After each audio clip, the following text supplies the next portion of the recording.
एक दिन गुलजार साहब ने, वो मेरे गुरु हैं, उन्होंने मुझसे कहा कि भाई देखो हमने फिल्में तो बहुत बनाई है, लेकिन ये सीरियल की शूटिंग आप लोग कैसे करते हो, वो कैमरा कौन सा होता है, ये हमने कभी नहीं देखी है। तो मैंने कहा ठीक है गुलजार साहब, जिस दिन मैं शूटिंग नहीं कर रहा हूँ रजनी की, मैं आपको ले चलता हूँ। तो मैं गुलजार साहब को लेके रजनी के सेट पे चला गया। सेट स्टूडियो पता नहीं अब है कि नहीं, बट यहीं हुआ करता था नटराज स्टूडियो के अंदर। वहाँ बाशुदा और प्रिया शूटिंग कर रहे थे, पूरा यूनिट था। तो कैमरे में से बाशुदा देख रहे थे और प्रिया को कह रहे थे, अरे प्रिया एक एक एक पैसा आगे आओ, अरे नहीं 3 पैसे पीछे जाओ, अरे 2 पैसे आगे आओ। तो मुझे गुलजार साहब कहते हैं कि यहाँ भी बाशुदा पैसे नहीं भूले। तो बाशुदा कंजूस तो बहुत थे, लेकिन उनको he started liking me. I think he got fond of me. और दूसरी बात उन्होंने मुझे कही कि तू सेट पे रहेगा, कुछ भी चेंज करना होता है तो हम आपस में डिस्कशन करके रजनी के सेट पे चेंज कर लिया करेंगे। इसलिए उन्होंने वो 1000 रुपीज पर एपिसोड, चाहे 4 एपिसोड दिन में हो जाए, मुझे देना मंजूर किया। और जाके प्रिया से कहा, जिस दिन उस दिन की शूटिंग थी, जब मेरी पहले दिन की शूटिंग थी, जाकर उसे वो मेकअप करवा रही थी कमरे में, जाकर बोला भैया तुम्हारे लिए कोई पति तो मिला नहीं, वो एक करण राजदान है वही मिल गया, तो हमने उसको कास्ट कर लिया, वही तुम्हारा पति है। ये कह तो दिया बाशुदा ने, लेकिन ये बात बहुत प्रोफेटिक हो गई, क्योंकि रजनी के बनते बनते प्रिया और मेरा रिश्ता हुआ और फिर हमने कुछ सालों बाद शादी कर ली। ऑफ कोर्स ये कहना या आपको कहूं कि गेस करिए शादी पे चीफ गेस्ट कौन था? बाशुदा ऑफ कोर्स। और बाशुदा's वर्ड्स हैड टर्न्ड प्रोफेटिक।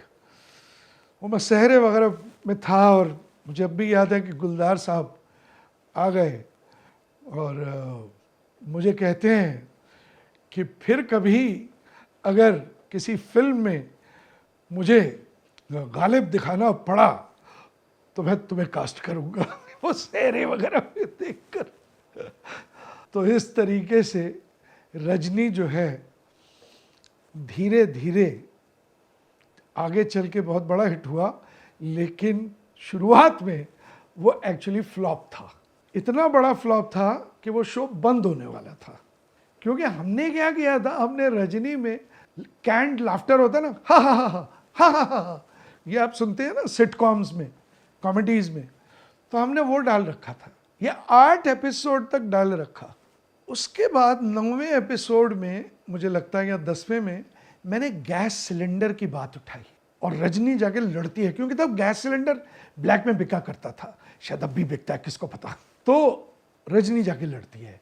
उतने में मनु भंडारी जी थी, मुझे याद है, दिल्ली से, उन्होंने टैक्सी वालों के खिलाफ एक एपिसोड लिखा कि भाई ये जहाँ बोला जाए ये चलते नहीं है, ये वहीं के वहीं पार्क्ड रहते हैं।